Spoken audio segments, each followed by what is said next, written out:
Students, welcome to my YouTube channel purpose of education. तो students, मैं आपकी कक्षा 10 गृह विज्ञान का मॉडल पेपर ली हूँ, जो पूर्णांक 70 नंबर का आपका रहेगा। 30 नंबर आपके स्कूल की तरफ से आपको दिया जाएगा प्रैक्टिकल मार्क्स। कुल मिला के 100 मार्क्स का आपका होता है। समय 3 घंटे 15 मिनट का आपको एग्ज़ाम में दिया जाएगा। और ये आपका इसी सत्र का मॉडल पेपर यूपी बोर्ड द्वारा जारी किया गया है। तो गृह विज्ञान ज़्यादातर तो लड़कियां ही लेती हैं, तो आप सब लोग जो है इस मॉडल पेपर को ज़रूर पढ़ लीजिएगा, क्योंकि इसी सत्र का है। इनमें से बहुत सारे बहुविकल्पी प्रश्न हों या आपके 2 अंक वाले हों, कोई ना कोई क्वेश्चन तो आपका मैच कर ही जाएगा, एग्ज़ाम में आ जाएगा और आपको पैटर्न समझ में आ जाएगा। क्लास 10 पहली बार आप लोग पेपर भी दे रहे हो, तो किस तरीके का पेपर आता है पैटर्न भी समझ में आ जाएगा मॉडल पेपर सॉल्व करने से, और आपके अंदर कॉन्फिडेंस भी आएगा। एग्ज़ाम में पेपर कैसा आता है इसको थोड़ा आप देख लोगे तो आपको अंदाज़ा हो जाएगा किस तरीके से सवालात आते हैं। तो आपको इस मॉडल पेपर को ध्यान से पढ़ना है ताकि आपका गृह विज्ञान का पेपर अच्छा जाए। तो नोट आपको प्रारंभ के 15 मिनट परीक्षार्थियों को प्रश्न पत्र पढ़ने के लिए निर्धारित हैं। ये आपके सभी पेपर में दिए रहेंगे, निर्देश दिया रहेगा कि सभी प्रश्न अनिवार्य है। फिर इस प्रश्न पत्र के 2 खंड अ और ब हैं, ये सब आपको पढ़ लेने चाहिए। खंड अ में 1 अंक के 20 बहुविकल्पी प्रश्न हैं, जिनके उत्तर आपको किस में लिखने हैं। OMR शीट आपको दिया जाएगा, उस पर 20 बहुविकल्पी प्रश्न के जो आपका विकल्प सही लगे उसको गोला भर देना रहेगा। चौथा दिया खंड है कि प्रत्येक प्रश्न का निर्देश पढ़कर केवल प्रदत्त OMR उत्तर पत्र पर ही उत्तर दें, मतलब कि उसका उत्तर OMR शीट पर ही दें, कॉपी में ना दें, क्योंकि उसके लिए 20 अंक का जो आपका बहुविकल्पी प्रश्न पूछेगा उसके उत्तर आपको OMR में लिखना है। उत्तर पत्रक पर उत्तर देने के पश्चात उसे नहीं काटें तथा इरेजर अथवा व्हाइटनर का प्रयोग न करें। इसमें आप एक गोला भर दिए तो उसको रहने दो, उसमें व्हाइटनर नहीं लगाना है, मशीन से चेक होती है ना, तो व्हाइटनर अगर आप लगा दोगे, कट पिट कर दोगे तो आपका उत्तर गलत हो जाएगा। बस आपको नीले या काले पेन से गोला भर देना रहता है OMR शीट पर जो ऑप्शन सही लगे। प्रश्न के अंक उसके सम्मुख अंकित हैं, सभी प्रश्न के सामने उसके अंक दिए रहते हैं, कितने अंक का है, ताकि आप खुद कैलकुलेट कर सको कि आपके मार्क्स कितना आएंगे। खंड ब में 50 अंक के वर्णनात्मक प्रश्न है। प्रथम प्रश्न से आरंभ कीजिए तथा अंतिम प्रश्न तक करते जाइए। जो प्रश्न न आता हो उस पर समय नष्ट न कीजिए। जो प्रश्न आपको न आए उस पर बिल्कुल भी समय नष्ट नहीं करना है। एग्जाम में जो आपको 3 घंटे 15 मिनट का टाइम दिया जाता है, ये आपके प्रश्न पत्र के हिसाब से दिया जाता है, एक्स्ट्रा टाइम कुछ भी नहीं दिया जाता है। तो आपको ध्यान से आपका खंड है निर्देश इसमें भी दिया कि प्रश्न का 1 से 20 बहुविकल्पी हैं। निम्नलिखित प्रश्नों में प्रत्येक के 4-4 वैकल्पिक उत्तर दिए गए हैं, इनमें से सही विकल्प चुनकर क्रमवार उत्तर पत्रक पर अंकित करें। 20 अंक का बहुविकल्पी प्रश्न है और इनमें से जो विकल्प आपको सही लगे OMR शीट पर भर देना। जैसे पहला आपसे पूछा है, निम्न में से सुरक्षित चेक है। A वाहक cheque, B cross cheque, C दोनों, D कोई नहीं। चेक क्या होता है पहले आप लोग ये समझ लो। तो ये आपका चेक होता है, जो आपको फिगर में दिख रहा है ये आपका चेक है, भारतीय स्टेट बैंक ऑफ इंडिया। इस पर आपको अमाउंट जो रुपीज़ दिखा है उस पर जितना भी अमाउंट आपको, जैसे कोई पेमेंट कर रहा है 50,000, ऐसे आपको 50,000 और आपको ओनली लगा देना है 50,000 ओनली, ताकि उसके बाद कोई 50,500 कोई आगे बढ़ा ना सके, 500 600 कुछ भी बढ़ा ना सके अमाउंट को, इसलिए आपको लास्ट में ओनली लिख देना है। तो जहाँ रुपीज़ लिखा था वहाँ पे आपको इंग्लिश में ऐसे लिख देना है, और यहाँ पे आपको अदा करें जहाँ लिखा है वहाँ पे आपको डिजिट में लिख देना है, जितना रुपीज़ है उसको 50,000, तो ऐसे आपको डिजिट में 50,000 मतलब संख्या में आपको 50,000 ऐसे लिख देना रहता है, और यहाँ रुपीज़ जो लिखा है वहाँ इंग्लिश में लिख देना है, और यहाँ 50,000 लिखने के बाद ऐसे स्लैश लगा के ऐसे डैश कर देना है। जो आपका ऐसे नेक्स्ट पेज पे समझा दें, जैसे आपका रुपीज़ वाला ऐसे ऑप्शन दिया उस पर आप ऐसे 50,000 लिखे, उसके बाद ऐसे करके ऐसे, ताकि कोई उसके आगे बढ़ा ना सके। और जहाँ यहाँ रुपीज़ लिखा था आपका यहाँ इस साइड, वहाँ रुपीज़ में आपको इंग्लिश में ऐसे 50,000 लिख देना रहेगा, 50,000 ऐसे। तो और यहाँ पे जो आपका लिखा है ना और ऑर्डर, अगर यहाँ पे आपका बियरर लिखा रहे, BEARER। अगर यहाँ पे आपका बेयरर लिखा, बेयरर चेक यानी वाहक चेक, अगर आपका वाहक चेक रहेगा तो वाहक चेक सबसे ज़्यादा अनसेफ रहता है, मतलब गैर सुरक्षित चेक रहता है। उसमें ये होता है कि ये चेक जो इसमें जो अमाउंट लिखा गया है 50,000 1 लाख जो भी लिखा गया है, ये पैसा वाला चेक जो है आपका है, आप लेकिन आपके हाथ से अगर छूट गया, किसी अदर इंसान को मिल गया चेक, तो इंसान बैंक में जाकर वो चेक दे देगा, बैंक वाला उसको पैसा दे देगा। तो ये सबसे अनसेफ होता है, बिल्कुल भी सेफ नहीं होता है बेयरर चेक यानी वाहक चेक। उससे थोड़ा सुरक्षित चेक आपका ऑर्डर चेक, जो यहाँ पे लिखा है ऑर्डर चेक, ये आपका थोड़ा सुरक्षित चेक होता है। इस पे ये होता है कि यहाँ पे नाम लिखा रहता है, यहाँ जो फर्स्ट वाला कॉलम है उसमें नाम, जैसे कि कुछ भी नाम लिख दो आप, इंसान का नाम है मतलब XYZ। तो ऐसे ही तो ऑर्डर चेक में ये होता है कि इस चेक पे जिस व्यक्ति का नाम लिखा रहेगा उसी व्यक्ति को बैंक वाला पैसा देगा।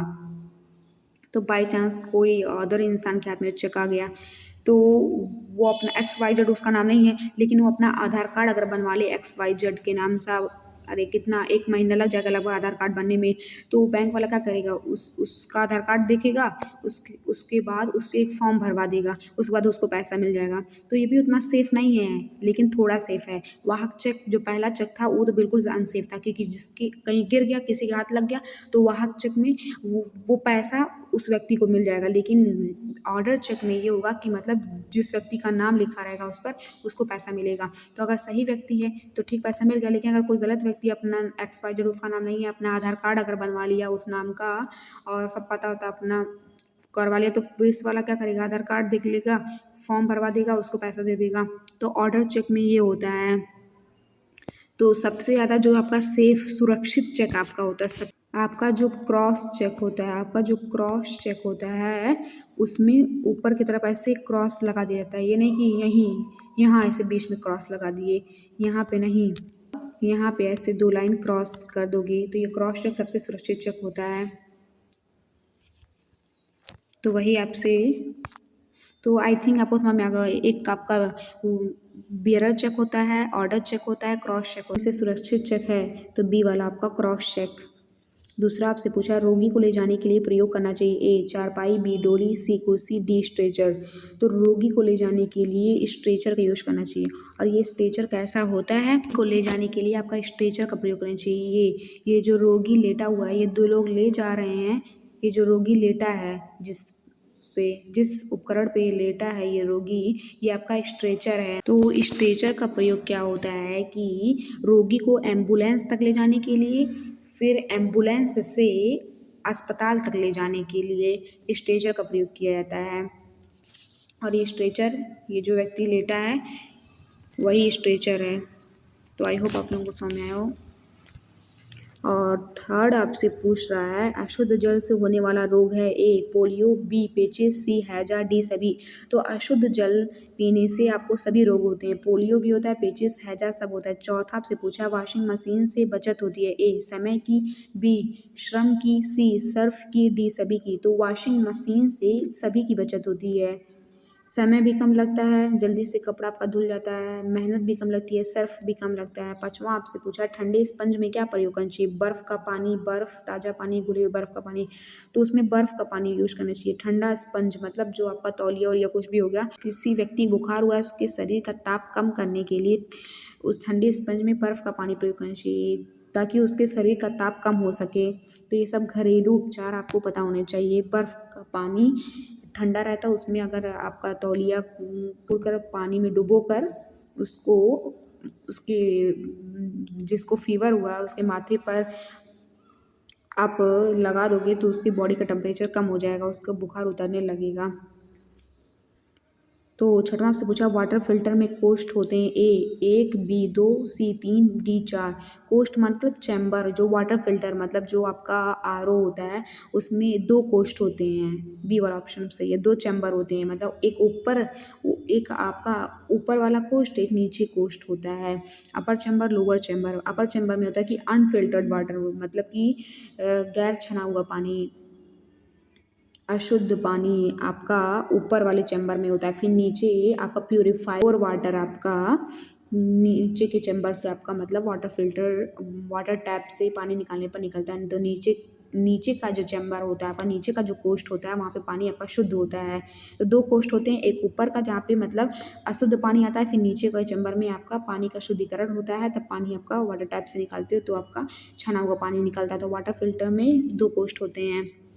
तो आपका 7वां जो पूछा है, मोतीझरा का संप्राप्ति काल है। ए 7 से 21 दिन, बी 2 से 3 दिन, सी 4 से 6 दिन, डी कोई नहीं। मोतीझरा आपका एक तरीके की बीमारी है जिसको मतलब टाइफाइड बुखार भी कहते हैं, और ये आपकी एक संक्रामक बीमारी है जिसका सबसे ज़्यादा प्रभाव आंतों पर पड़ता है। इसके लक्षण हैं सिर दर्द, भूख न लगना, सुस्ती आना, पेट दर्द होना, कब्ज होना, खांसी आना, गले में खराश होना। तो आपका 8वां जो पूछा है, रुधिर की शुद्धि किस अंग में होती है? ए पाचन अंग, बी फुफ्फुस, सी हृदय, डी त्वचा। तो रुधिर की शुद्धि फुफ्फुस में होती है। फुफ्फुस फेफड़े का ही एक हिस्सा होता है, और जो आपका फुफ्फुस होता है वो फेफड़ों को ढकने वाली एक झिल्ली होती है, फेफड़े को ढकने वाली झिल्ली होती है, और ये छाती के अंदर होती है। फुफ्फुस 2 परतों से मिलकर बना होता है। 9वां पूछा है, भोपाल दुर्घटना किसका उदाहरण है? ए वायु प्रदूषण, बी जन प्रदूषण, सी ध्वनि प्रदूषण, डी रेडियोधर्मी प्रदूषण। जो भोपाल दुर्घटना है जो है वायु प्रदूषण का उदाहरण है। 10वां पूछा है, 8 से 14 वर्ष की आयु में नाड़ी की गति होती है। ए 60 से 70, बी 80 से 90, सी 62 से 80, डी 70 से 80। 8 से 14 वर्ष की आयु में नाड़ी की गति यानी मतलब पल्स रेट जिसको कहते हैं, वो 8 से 14 वर्ष की आयु में 62 से 80 होती है। 62 से 80 वर्ष में मतलब 10 साल बाद जो नाड़ी की गति होती है वो 60 से 100 BPM होती है, बीट पर मिनट। प्रत्येक मिनट में हमारा जो नाड़ी होता है वो 60 से 100 बीट उस पर मिनट नाड़ी की गति होती है। तो यहाँ 62 से 80 वाला आपका सही हो जाएगा। 8 से 14 वर्ष की आयु में नाड़ी की गति, सी वाला ऑप्शन आपका सही है, 62 से 80। 11वां से पूछा है, तलने की विधि है। ए गहरी, बी उथली, सी शुष्क, डी तीनों। तो आपकी तलने की जो विधि है वो तीनों है। गहरी विधि से भी भोज्य पदार्थों को गहरी विधि से भी तला जाता है, उथली विधि से भी, शुष्क विधि से भी। जो आपकी गहरी विधि होती है, वो जो पदार्थ होते हैं उसको तेल या घी में पूरी तरीके से डुबो कर तला जाता है। उनके लिए क्या है, जैसे कढ़ाई हो गया, जो गहरा सामान, कढ़ाई, फ्राइंग पैन, जो गहरा पतीला होता है उसमें जैसे कि आपका पूड़ी, कचौरी, समोसा, ये सब क्या है, गहरे पतीले में तले जाते हैं ना, कढ़ाई में। तो और ये पूरी तरीके से तेल या घी में डुबो कर तले जाते हैं ना, तो ये गहरी विधि होती है। और जो आपकी उथली विधि होती है उसमें आधे जो भोज्य पदार्थ होते हैं उनको आधा तेल में तला जाता है, आधा उनको तेल में डुबो कर तला जाता है, और आधा ऊपर रहता है। जब वो सुनहरे रंग का हो जाता है फिर उसको पलट कर दूसरी तरफ तलना शुरू कर दिया जाता है। जैसे कि आपका टिक्की हो गया, पराठा हो गया, इसको उथली विधि द्वारा तला जाता है। और आपका शुष्क विधि में जो होता है, शुष्क विधि में बिना नमी के मतलब ऊष्मा को भोज्य पदार्थों के अंदर लाया जाता है। शुष्क, सूखा वैसे ही पता चल रहा है आपको कि उसमें मतलब पानी नहीं डाला जाता है, उसमें बिना नमी के गर्म हवा की मदद से भोजन को पकाया जाता है, ऊष्मा उसके अंदर लाई जाती है। जैसे आप लोग उधर उसके उदाहरण जैसे भूनते हैं, तलते हैं, पकाते हैं, ये सब शुष्क ऊष्मा को उदाहरण है। तो आई थिंक आप लोगों को समझ में आया होगा तलने की विधि, गहरी, उथली, शुष्क क्या होती है। 12वां आपसे पूछा है, प्याज की पुल्टिस किस पर बांधनी चाहिए? ए मूंछ पर, बी चोट पर, सी फोड़े पर, डी सभी पर। तो जो प्याज की पुल्टिस किसको कहते हैं, पहले आपको ये समझना होगा। प्याज की पुल्टिस, प्याज को काट कर उसको कपड़े में लपेट दिया जाता है, वो प्याज की पुल्टिस होती है। उसको फोड़े पर लगाया जाता है तो फोड़ा ठीक हो जाता है। 13वां से पूछा, प्राकृतिक असंतुलन से कौन सी आपदा आती है? ए सूखा पड़ना, बी बाढ़ आना, सी भूमि बंजर होना, डी सभी।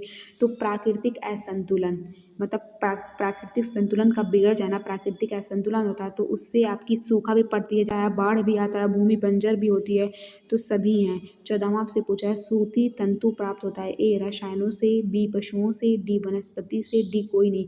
जो सूती तंतु होता है वो आपका वनस्पति से प्राप्त होता है।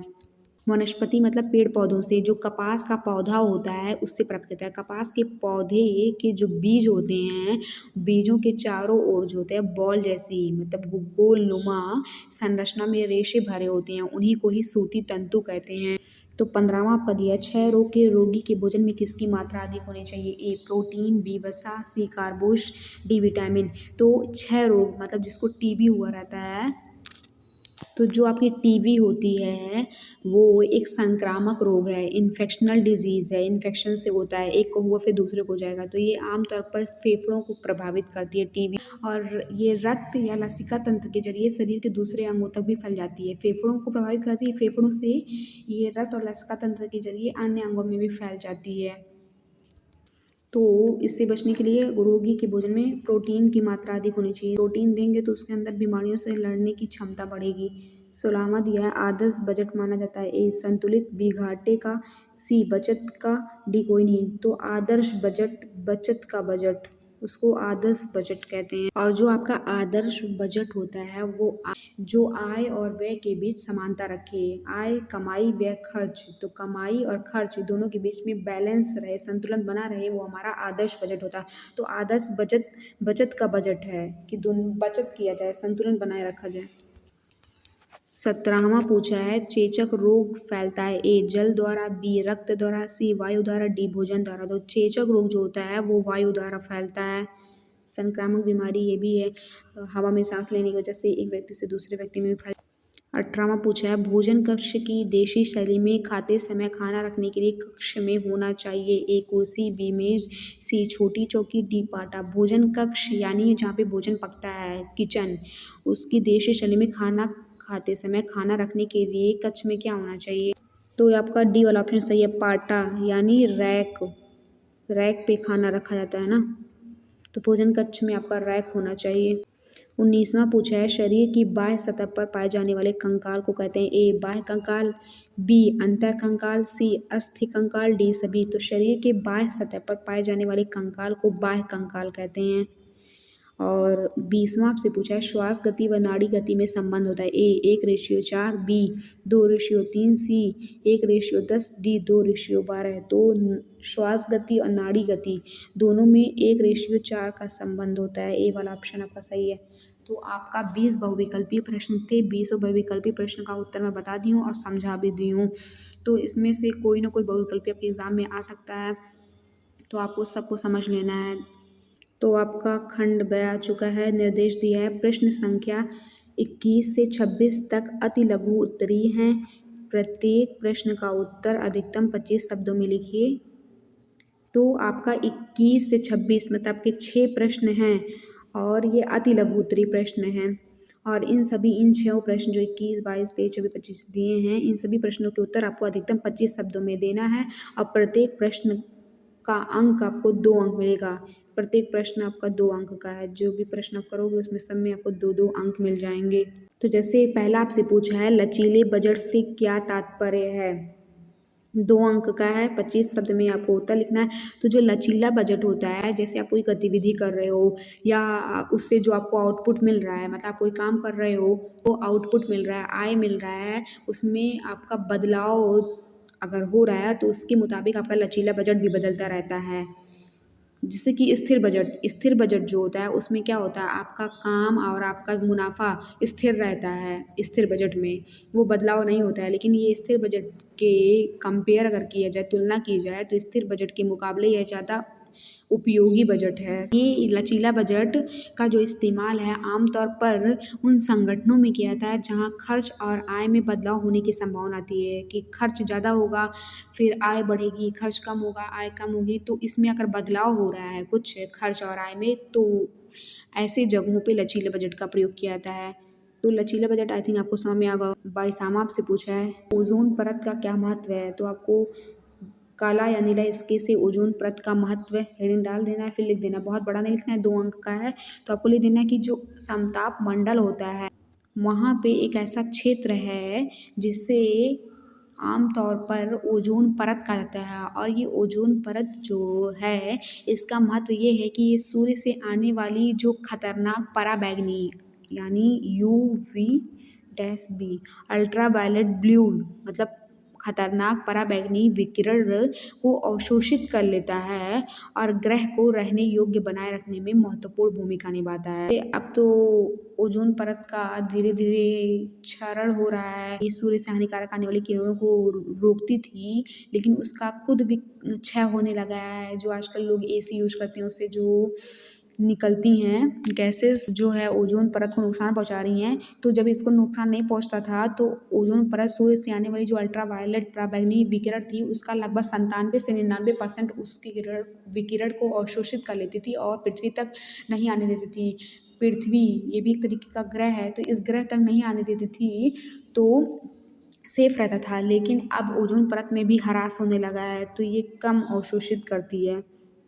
तो ओजोन परत को बचाना हम सबका काम है कि ये सूर्य से आने वाली हानिकारक किरणों को पृथ्वी तक आने से रोकती है। अगर ये क्षरण हो जाएगा, इसका हानि हो जाएगा, तो फिर लोगों के जो आई साइड पे इफेक्ट पड़ता है वही किरणें आने से होती है। ओजोन परत रोक लेता था, लेकिन अगर ऐसी ओजोन परत ह्रास होगा तो आँखों में भी बहुत बड़ा असर पड़ेगा और अल्ट्रावायलेट विकिरण आएंगी, आँखों को नुकसान पहुँचाएंगी, बहुत सी चीज़ों को नुकसान। ये जो होता है, जो आपका रेफ्रिजरेटर हो गया, एसी हो गया, उसमें जो क्लोरोफ्लोरोकार्बन और हाइड्रोकार्बन जो भी गैसेज निकलती हैं, ये सब ओजोन वायुमंडल में जाकर ओजोन परत को नुकसान पहुंचा रही हैं। इन सब के सेवन से हम लोगों को बचना चाहिए, तब ओजोन परत सुरक्षित रह सकता है।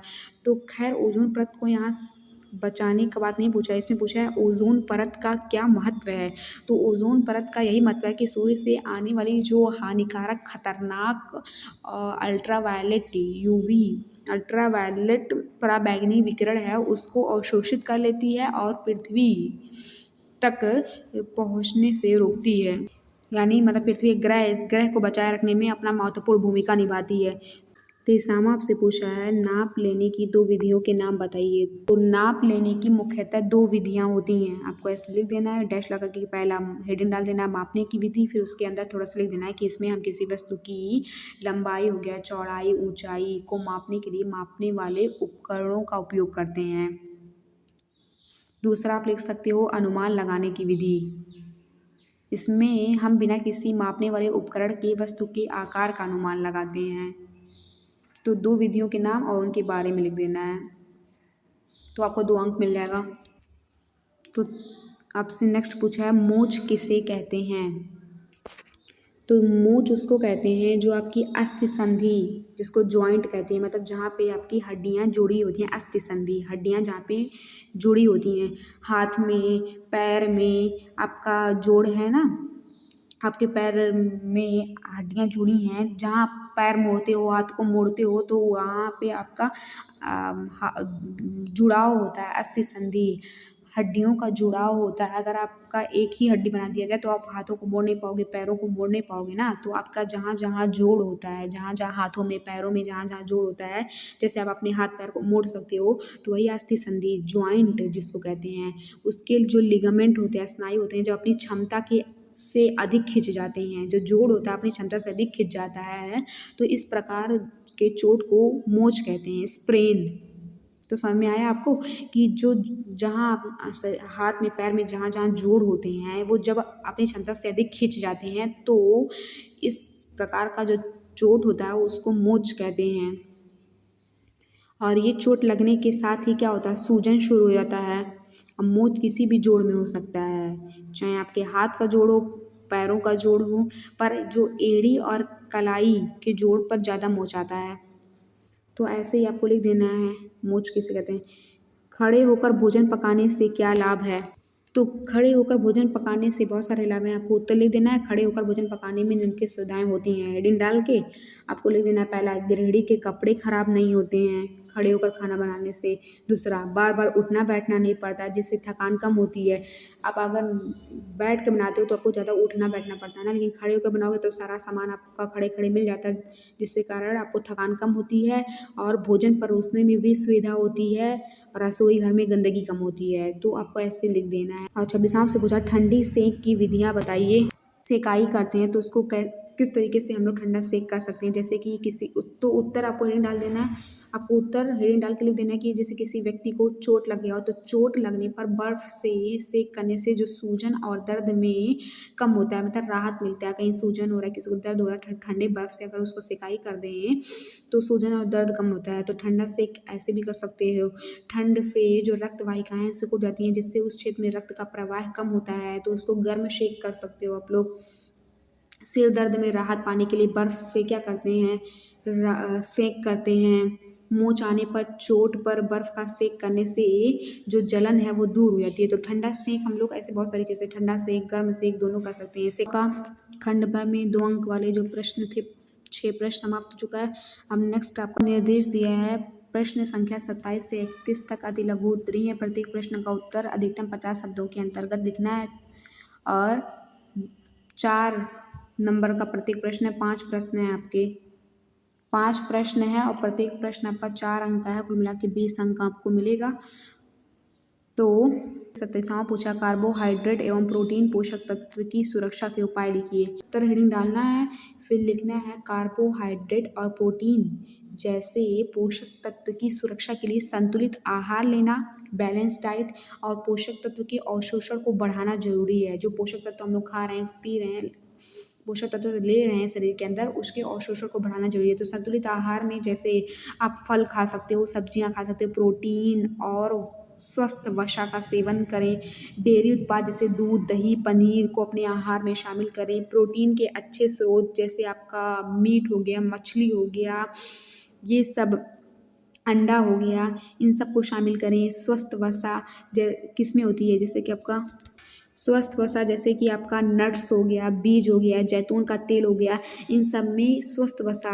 और जो मछली, अंडा, जो अब मीट, इन सब में प्रोटीन होता है, इन सबको खाना चाहिए। डेयरी उत्पाद दूध, दही, पनीर खाना चाहिए, फल सब्जियां खाना चाहिए। आपका संतुलित आहार, एक बैलेंस डाइट आपको लेना चाहिए। जो तत्व हम लोग खा रहे हैं उसके अवशोषण को कैसे हम लोग बढ़ा सकते हैं कि भोजन को अच्छे तरीके से चबाएं। मतलब जो भोजन हम लोग खा रहे हैं, प्रोटीन, विटामिन जो भी हम लोग खा रहे हैं उसको अच्छे तरीके से चबाएं। जब अच्छे तरीके से पूरा चबा चबा कर खाएंगे तो उसका शरीर के अंदर अच्छे तरीके से अवशोषण होगा, शरीर उसको अच्छे तरीके से अब्जॉर्ब करेगा।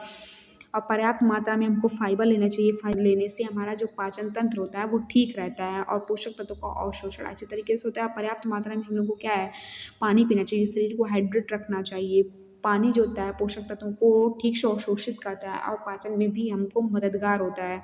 पाचन में भी पानी हेल्प करता है। तो पानी अच्छे से पिएं और भोजन को अच्छे से चबा चबा कर खाएं। इससे पोषक तत्व क्या होंगे, उनका अवशोषण अच्छे से होगा। तो कार्बोहाइड्रेट और प्रोटीन पोषक तत्व की सुरक्षा के लिए हम लोग क्या क्या करते हैं, संतुलित आहार ले सकते हैं और पोषक तत्व के अवशोषण को बढ़ा सकते हैं। संतुलित आहार में क्या क्या आता है मैं बता दी हूँ, और पोषक तत्व के अवशोषण कैसे होता है तो ऐसे आपको पूरा लिख देना है।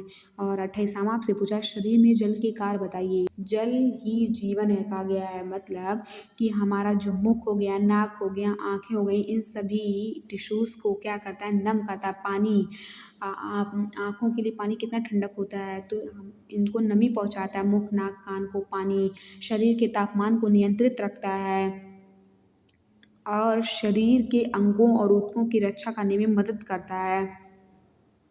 यह शरीर की तरलता की स्थिति को बनाए रखता है, कब्ज को रोकता है, कब्ज नहीं बनता है। पानी पिएंगे तो कब्ज नहीं होगा, पानी कम से कम पिएंगे तो कब्ज हो जाएगा, पथरी हो जाएगा। पानी की सही मात्रा होनी चाहिए, ये पाचन में भी हेल्प करता है। तो शरीर में जल का बहुत सारे कार्य हैं। तो 29वां पूछा, एक साइकिल का क्रय मूल्य 1600 रुपये, यदि इसका विक्रय मूल्य 2000 है तो लाभ का प्रतिशत बताइए। तो ये आपका सवाल है, इसको हल कर सॉल्यूशन लिख लेना है। दिया है कि क्रय मूल्य आपका 1600 दिया है, विक्रय मूल्य आपका 2000 दिया है और लाभ प्रतिशत पूछा है। मतलब कोई सामान आप खरीदे 1600 रुपये में, बेचे 2000 में, तो आपका लाभ ही तो होगा। कम में खरीदे ज़्यादा में बेचे तो वही लाभ कितना हुआ, लाभ प्रतिशत निकालना, कितने % का लाभ हुआ है। तो लाभ प्रतिशत का सूत्र होता है लाभ बटा क्रय मूल्य गुणे 100। तो आपको पहले लाभ पता होना चाहिए, तो पहले आपको लाभ निकालना पड़ेगा। से क्रय मूल्य को घटा देंगे विक्रय मूल्य माइनस क्रय मूल्य, तो आपका लाभ पता चल जाएगा। नेक्स्ट पेज पे आते हैं। जो लाभ हो जाएगा, विक्रय मूल्य कितना था आपका, 2000 था, तो 2000 में से क्रय मूल्य 1600 को घटा दिए, 2200 में से 1600 यानी आपका 400 बच गया। तो 400 रुपया का आपका लाभ हुआ, लेकिन आपको लाभ प्रतिशत निकालना है। जो सूत्र होता है लाभ प्रतिशत बराबर होता है लाभ बटे क्रय मूल्य गुणे 100। लाभ प्रतिशत बराबर होता है लाभ बटे क्रय मूल्य गुणे 100। लाभ प्रतिशत, तो लाभ आपका 400 का हुआ है, बटे क्रय मूल्य आप कितने में खरीदे थे, 1600 में, गुणे 100। तो 2 जीरो से 2 जीरो कैंसिल हो गया, और ये 4 से काटोगे तो 4 चौक 16, 4 एकम 4, ये 100 हो जाएगा। फिर 4 से कैंसिल करोगे तो 4 दूनी 8, 4 पच्चीस 20, आया 25%। 25% का आपका लाभ हुआ, यही आपका आंसर आ गया। तो बस इसको हल करने के लिए आपको क्या क्या देखना था, आपको लाभ निकालना था। लाभ कैसे निकालेंगे, तो जो विक्रय मूल्य आपका 2000 था, उसमें से क्रय मूल्य को घटा दिए तो जो लाभ आया, लाभ प्रतिशत का आपको सूत्र याद होना चाहिए, लाभ बटे क्रय मूल्य गुणे 100, उसी पे आपका आंसर निकल जाएगा। पता है आप लोग गृह विज्ञान से हो, लेकिन ये सब सवाल आपके कक्षा 8-7 के हैं, तो आपको इतना बेसिक आना चाहिए। खपच्ची का प्रयोग कब और क्यों किया जाता है, तो पहले आपको बताते हैं खपच्ची कैसा होता है। जैसे ये आपको दिख रहा है फिगर, इसको खपच्ची कहते हैं। इसका प्रयोग जो खपच्ची, इसी को खपच्ची कहा जाता है, बांस का सामान बनाने के लिए किया जाता है। खपच्चियों को पहले चीरा जाता है, उनको चीर कर, जैसे यहाँ चीर कर पतला किया है वैसे चीर कर पतला किया जाता है, फिर उनसे बांस का सामान बनाया जाता है। पतली खपच्चियाँ लचीली होती हैं। खपच्चियाँ आमतौर पर खपच्चियों की जो चौड़ाई होती है वो 1 इंच से ज़्यादा नहीं होती हैं, और चौड़ी खपच्चियाँ किसी काम की नहीं होती हैं। खपच्चियों को चीरना उस्तादी का काम है, मतलब जो इसके उस्ताद जो मास्टर होते हैं, जो उसमें उनका हुनर होता है, ये आसान काम नहीं है खपच्चियों को चीरना। हाथों की कलाकारी के बिना खपच्चियों की मोटाई बराबर बनाए रखना आसान नहीं होता है। इस हुनर को पाने में काफ़ी समय लगता है। खपच्चियों को चीरना, उसको कलाकारी, अगर आपके अंदर हाथों की कलाकारी नहीं है तो खपच्चियों की मोटाई को बनाए रखना आसान बात नहीं है। इस खपच्चियों से बांस का सामान बनाना, ये हुनर पाना आसान काम नहीं है, इसको सीखने में काफ़ी समय लगता है। और ये खपच्चियाँ लकड़ी की बनी होती हैं, जैविक वस्तु होती हैं। खपच्चियाँ जलन पैदा करती हैं और अगर इन्हें हटाया ना जाए तो संक्रामित हो जाती हैं। तो खपच्चियों का प्रयोग कब और क्यों किया जाता है, तो यही खपच्चियाँ होती हैं। तो इनका इस्तेमाल बांस का सामान बनाने के लिए कहता है। खपच्चियों को चीर कर पहले पतला किया जाता है, जैसे यहाँ पे किया है, और फिर इनसे बांस का सामान बनता है। पतली खपच्चियाँ लचीली होती हैं। तो आई थिंक आप लोगों को समझ में आ गया हो। और जो नेक्स्ट क्वेश्चन 31वां पूछा है, भोजन पकाने के क्या उद्देश्य हैं, समझाइए। 4 अंक का है, 4 अंक वाला ही लास्ट प्रश्न है। तो भोजन पकाने के क्या उद्देश्य हैं, तो भोजन पकाने के उत्तर लिख दें, आपको उत्तर लिखना है। उसके बाद भोजन पकाने के मुख्य उद्देश्य हैं, आपको हेडिंग डाल देना है। फिर लिखना है भोजन को सुपाच्य बनाना, भोजन का स्वाद बढ़ाना, रोगाणुओं और परजीवियों को खत्म करना। परजीवी जो दूसरों पर निर्भर होते हैं अपने भोजन को पाने के लिए। और भोजन पकाने के फ़ायदे भी बहुत हैं। पकाने से भोजन नरम और हल्का हो जाता है, जिससे इसे पचाने में आसानी होती है। वैसे कच्चा है, चावल दाल कच्चा खाएंगे तो क्या होगा, तो पचाने में बहुत परेशानी होगी, और कच्चा कोई नहीं खा सकता है, बहुत मजबूत होता है, सॉलिड होता है, हमारा बॉडी पचा नहीं पाएगा उसको। तो उस भोजन को पकाने से भोजन नरम हो जाता है, हल्का होता है, जिससे हमारी बॉडी अच्छे से पचा लेती है, पचाने में आसानी होती है। तो भोजन पकाने से कीटाणु भी नष्ट हो जाते हैं।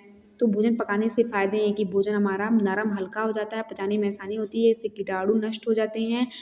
और भोजन पकाने से भोजन का पोषक मूल्य बढ़ता है, उसके अंदर जो पोषक तत्व होता है उसका और बढ़ जाता है। भोजन पकाने से पाचन रस भी उत्तेजित होता है, जिससे भूख लगती है। स्वस्थ और सक्रिय जीवन जीने के लिए भोजन बहुत ज़रूरी है। भोजन हमारे शरीर को क्या करता है, ऊर्जा देता है, शरीर की विभिन्न प्रक्रियाओं को समान रूप से पूरा करने में मदद करता है। आप भोजन के फायदे भी ले सकते हैं, क्योंकि 4 अंक का है। तो भोजन पकाने के उद्देश्य से तो यही भोजन को सुपाच्य बनाना, भोजन का स्वाद बढ़ाना, रोगाणुओं परजीवियों को खत्म करना। तो इतने में हो जाएगा, लेकिन उसका 4 अंक का है तो उसके फायदे भी आप लिख सकते हो। आपको 4 अंक मिल जाएगा। अब जो निर्देश दिया है, प्रश्न संख्या 32 से 34 तक दीर्घ उत्तरीय हैं। प्रश्न 32 और 33 में विकल्प दिए, एक ही विकल्प का उत्तर लिखना है। प्रत्येक प्रश्न का उत्तर लगभग 100 शब्दों में लिखिए। 6 18 मतलब कि आपका 32, 33, 34 तीन प्रश्न है। तीनों प्रश्न आपके 6 अंक के हैं। 3 है तो 18 अंक मिलेगा। और आपका 32 और 33 में अथवा भी दिया, मतलब ऑप्शन भी दिया है कि आपको दोनों में से कोई एक करना है। जैसे आपका 32 दिया है, पारिवारिक व्यय का क्या तात्पर्य है? पारिवारिक व्यय को प्रभावित करने वाले कारकों का वर्णन कीजिए। चाहे तो आप ये कीजिए, या अथवा में दिया है गृह गणित क्या है, इसके महत्व को बताइए। तो जैसे पहला दिया है पारिवारिक व्यय का क्या तात्पर्य है, तो आपका 6 अंक का है। आपको अच्छे से लिखना है। पारिवारिक व्यय हेडिंग डाल देना। व्यक्ति एवं परिवार की विभिन्न आवश्यकताओं की पूर्ति के लिए जो धन व्यय करना पड़ता है उसी को पारिवारिक व्यय कहता है। मतलब जो परिवार की आवश्यकताएं हैं उनको पूरा करने के लिए जो धन को खर्च करना पड़ता है, धन व्यय करना पड़ता है, वही धन पारिवारिक व्यय कहा जाता है। उसी धन को, इसको 3 भागों में विभक्त किया गया है पारिवारिक आवश्यकताओं को। जैसे कि जो अनिवार्य आवश्यकताएं होती हैं जिसके बिना काम नहीं चल सकता, और एक होती है आरामदायक आवश्यकता, एक होती है विलासात्मक आवश्यकताएं। पारिवारिक व्यय को प्रभावित करने वाले बहुत से कारक हैं, तो आपको लिख देना पारिवारिक व्यय को प्रभावित करने वाले कारक, हेडिंग डाल देना है। फिर लिख देना पहला, परिवार की कुल आय। अगर आपके परिवार की कुल आय अधिक होगी तो आपका पारिवारिक व्यय भी अधिक होगा। ज़्यादा कमाओगे तो आपको ज़्यादा खर्च करना पड़ेगा। और इसके विपरीत अगर आपका आय कम होगा तो आपके परिवार द्वारा किए जाने वाला व्यय भी कम होगा। दूसरा, परिवार के रहन सहन का स्तर। अगर आपके परिवार का रहन सहन जो है उन्नत बनाए हैं आप, मतलब अच्छे तरीके से आप रख रहे हो, तो आपका व्यय भी, खर्च भी अधिक लगेगा। और अगर आप एक सामान्य तरीके से रह रहे हो तो आपका खर्चा भी कम लगेगा। तो रहन सहन का स्तर कैसा है आपका, मतलब बहुत अच्छा है तो खर्च भी ज़्यादा लगेगा। अगर नॉर्मल तरीके से आप रह रहे हो एक सामान्य रूप से तो आपका खर्चा भी कम लगेगा। परिवार का स्वरूप, मतलब परिवार आपका संयुक्त परिवार है, मतलब उसमें दादा दादी, ताया जी, ताऊ जी, चाचा चाचू सब साथ में रह रहे हैं आपके, और संयुक्त परिवार उसको कहते हैं। या आपका एकाकी परिवार, मतलब आपके पेरेंट्स और आप लोग रह रहे हो। तो अगर आपका संयुक्त परिवार है तो उसमें परिवार की व्यय से कुछ बचत होती है, लेकिन एकाकी परिवार जो होते हैं उसमें व्यय की दर अधिक होती है। और आपका परिवार में बच्चों की संख्या, मतलब कि अगर परिवार में बच्चों की संख्या अधिक रहेगी तो उनके लालन पालन पोषण के लिए ज़्यादा पैसे की ज़रूरत पड़ेगी। और बच्चों की संख्या कम रहेगी तो कम पैसों की ज़रूरत पड़ेगी। तो आपका जो पारिवारिक व्यय है बच्चों की संख्या पे भी निर्भर करता है, रहने का स्थान पे भी निर्भर करता है, सामाजिक स्तर भी, पारिवारिक व्यवसाय, गृहिणी की कुशलता, दक्षता। तो ऐसे आप कई सारे हेडिंग डाल के लिख सकते हो पारिवारिक व्यय किन किन से प्रभावित होता है। और आपका अथवा में पूछा है, जो यहाँ पे आपका अथवा में पूछा था, गृह गणित क्या है, इसके महत्व बताइए। या आप इसको लिख सकते हो कि गृह गणित, तो आपको गृह गणित का अर्थ हेडिंग डाल देना है। संख्याओं के विज्ञान को जब गृह कार्यों या गृह व्यवस्था संबंधी क्रियाकलापों में इस्तेमाल किया जाता है तो उसे गृह गणित कहता है। मतलब घर के कामों के लिए संख्याओं का कैलकुलेशन जब हम लोग घर के कामों में इस्तेमाल करते हैं तो वही गृह गणित कहलाता है। जैसे कि उदाहरण के रूप में बाजार से घरेलू वस्तुएं खरीदते समय दाम को जोड़ना, नौकरों को पैसे देना, धोबी को पैसे देना, फिर नित्य दूध आने वाले का हिसाब किताब करना, ये सब क्या है, गृह गणित है। इसमें भी तो जोड़ की जरूरत पड़ती है ना, पैसों का जोड़ होता है। तो ये सब गृह गणित के अंतर्गत आते हैं। संख्याओं के विज्ञान को जब गृह कार्यों में इस्तेमाल, इसको गृह कार्यों में इस्तेमाल किया जा रहा है संख्याओं को, धोबी को पैसा दे रहे हैं, दूध का हिसाब किताब कर रहे हैं, तो यही आपका गृह गणित होता है। जब तो आपको ऐसे लिख देना है, जब संख्याओं का प्रयोग गृह कार्यों, गृह व्यवस्था संबंधी क्रियाकलापों में इस्तेमाल किया था तो उसको गृह गणित कहता है। और इसके उदाहरण आपको ये लिखना है, घरेलू वस्तुएं खरीदते समय दाम को जोड़ना, नौकरों को पैसे देना, ऐसा आपको लिख देना है। और गृह गणित का महत्व ये है कि गृह विज्ञान की जो छात्राएं होती हैं वो गणित नहीं पढ़ती हैं, तो कम से कम उनको गृह गणित तो आना चाहिए, ताकि वो अपने घर परिवार का बजट तैयार कर सकते हैं कि कितना राशन एक हफ्ते में चलता है, कितना चाहिए। गृह विज्ञान की जो छात्राएं होती हैं उनको सामान्य गणित का ज्ञान होना बहुत ज़रूरी है। कि जो गृहिणी होती हैं, घर में काम करती हैं, उनको गृह गणित का ज्ञान होना अति आवश्यक है। इससे होगा गृह गणित का समुचित ज्ञान होने की स्थिति में गृहिणियों को विभिन्न कार्यों के लिए किसी पे निर्भर नहीं रहना पड़ेगा। अगर गृहिणियों को गृह गणित का ज्ञान होगा तो किसी पे वो निर्भर नहीं रहेंगे कि हमारा ये चीज़ का जोड़ दीजिए भैया, ऐसा उनको किसी से ज़रूरत नहीं पड़ेगा। रुपए पैसे का खुद लेन देन कर सकती हैं, अपना घर का बजट तैयार कर सकती हैं, एक हफ्ते का अपना वो बना सकती हैं कि एक हफ्ते में हमारे परिवार का कितना खर्च है, कि सब्जी खरीदने जाना है, दूध का हिसाब किताब करना है तो खुद कर दें, इतना उनको आना चाहिए। प्रत्येक गृहिणी के लिए गृह गणित का ज्ञान होना अति आवश्यक है। तो इसका महत्व है, आपको पता चल गया क्या महत्व है और ये क्या है। तो दोनों में से कोई आप कर सकते हो, पारिवारिक व्यय वाला आप कर सकते हो या गृह गणित। जैसे 33वां आपसे पूछा है, भोजन परोसने की विधियों का सविस्तार वर्णन कीजिए। या आप अथवा में ये कर सकते हैं, रोगी का आहार तैयार करते समय किन किन बातों पर ध्यान देना आवश्यक है, समझाइए। तो ऊपर वाले जो पूछा है, भोजन परोसने की विधियों का सविस्तार वर्णन कीजिए, मतलब भोजन कैसे परोसा जाता है, इसकी विधियों का वर्णन। तो हमारे देश भारत में भोजन परोसने की 2 विधियाँ हैं, एक पहला देशी विधि, दूसरा विदेशी विधि। और कहीं कहीं दोनों विधियों को मिला जुला रूप लोग परोसते हैं भोजन। जैसे देशी विधि में क्या होता है, बस पहला देशी विधि आपको नहीं डाल देना है। उसमें देशी विधि में अर्थात हमारी जो भारतीय विधि होती है उसमें भोजन परोसने का तरीका ये होता है कि भोजन भूमि पर दिया जाता है, आसन या चौकी बिछाकर। नीचे आपका पल्ली जो भी बिछा देंगे, ऊपर आपका एक चौकी बिछा देंगे, उस पर भोजन रख दिया जाएगा और उनके थाली में भोजन को परोस दिया जाएगा। थाली में भोजन एक मतलब मीडियम भोजन दिया जाता है। थाली में जो भोजन होता है वो उसको सजा कर दिया जाता है, रसेदार सब्जी व तरल भोज्य पदार्थ को कटोरी में, जो आपका मतलब जो रसदार सब्जी होती है जिसमें रस होता है, जो तरल भोज्य पदार्थ होता है उसको कटोरी में दिया जाता है और अन्य सभी चीज़ें थाली में दी जाती हैं जो सूखी होती हैं।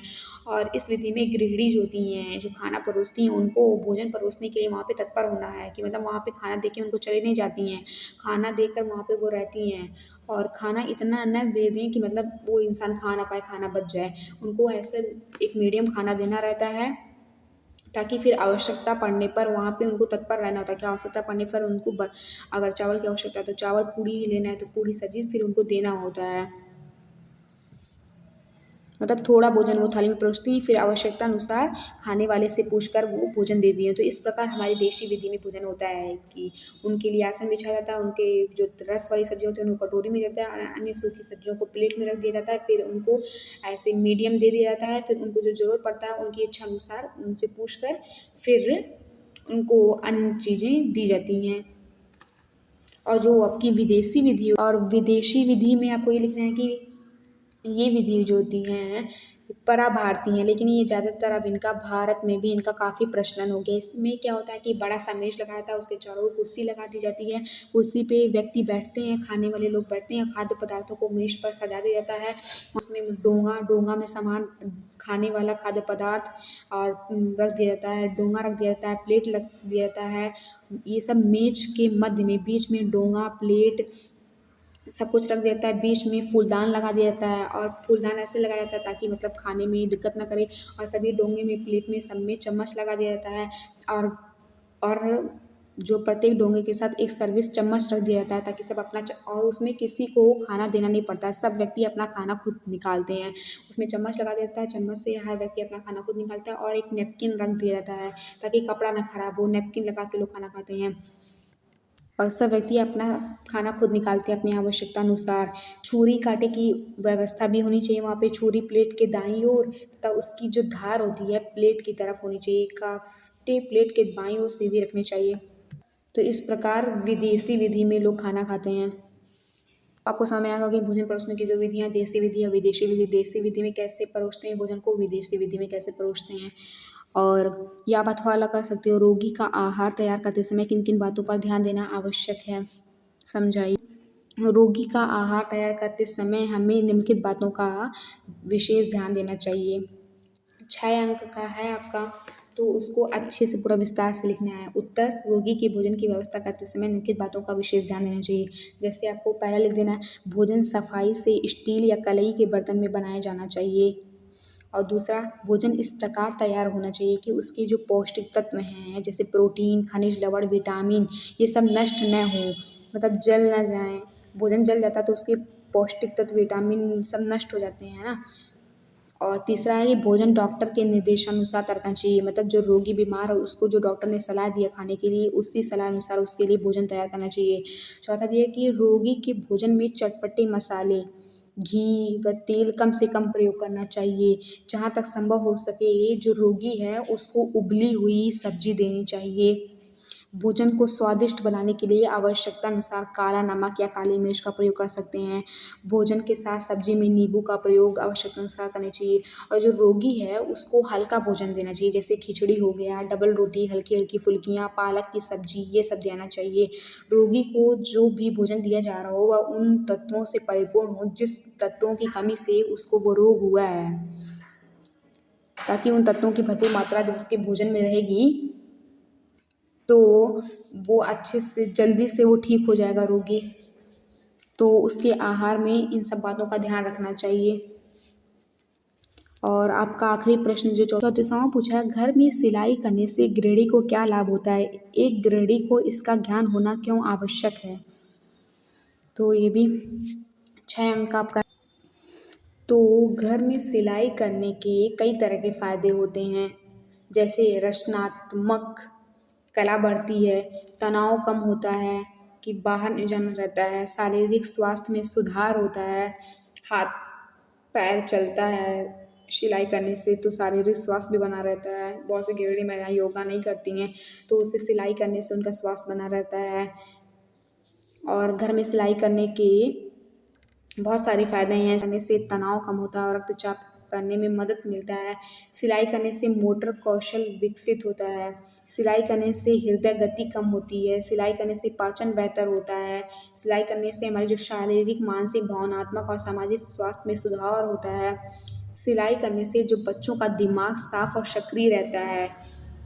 सिलाई करने से बहुत सारे, सिलाई करने से कपड़ों का सही आकार बनता है। सिलाई करने से कपड़ों में खामियां छिपने में मदद मिलती है। एक गृहिणी को इसका ज्ञान होना अति आवश्यक है। अगर उसको इस चीज़ का ज्ञान नहीं रहेगा, सिलाई करने से इतने फ़ायदे हैं तो सिलाई करेगी ही नहीं। तो इसका ज्ञान होना क्यों आवश्यक है? तो अति आवश्यक है। अगर इसको पता रहेगा कि सिलाई करने से इतना ज़्यादा लाभ होता है और सिलाई बाहर करवाने से क्या होता है, पैसा भी लगता है, तो आप घर पे रहोगे तो आप पैसा भी आपका बच जाएगा और आपका जो शारीरिक तनाव भी कम रहेगा, आपके अंदर रचनात्मक कला भी बढ़ेगी। तो बहुत सारे फ़ायदे हैं सिलाई करने के। तो आपका ये जो कक्षा 10 गृह विज्ञान का मॉडल पेपर था उसके सभी प्रश्नों का उत्तर मैं समझा चुकी हूँ। तो आपका ये मॉडल पेपर समाप्त हो चुका है। आप लोगों का काम है कि इस मॉडल पेपर को, प्रत्येक प्रश्न के उत्तर को ध्यान से समझना है। मैंने जो जो पढ़ाया है सब कुछ, इसमें से बहुत से क्वेश्चंस आपके एग्ज़ाम में आ सकते हैं। अगर आपको अच्छा लगे तो लाइक कीजिएगा। तो ऐसे ही और पढ़ाई से संबंधित चीज़ों के बारे में जानकारी पाने के लिए मेरे चैनल को सब्सक्राइब भी कीजिएगा। तो थैंक्स फॉर वॉचिंग।